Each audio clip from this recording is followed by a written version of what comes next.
This is a question we're getting asked a lot on our cars on how to feed the cables to the dashboard from the steering wheel. So this is to prevent any damages. If the cable gets coiled up like this round and you're spinning the steering wheel, it can snap the wires. So this is just in a how-to video. So remember, you have to remove the bolt from the main support. I've already unscrewed it just to show it. So just push the bolt out and remove the bolt. Now to connect this, the wires, again, just follow the clips. You've got the little teeth here. Just make sure you clip it in gently, like that.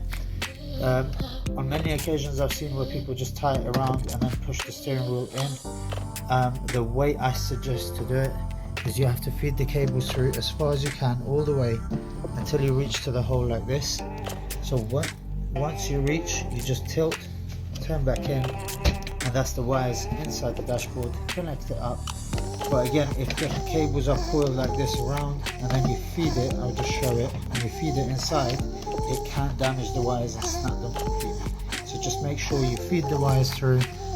If it is a bit tight, just try and push them in gently until the clip passes. So you've got this little clip, until it passes it, feed it through all the way, and I'll just show it again. Just make sure you tilt, go up, and the rest of the cable will slide down.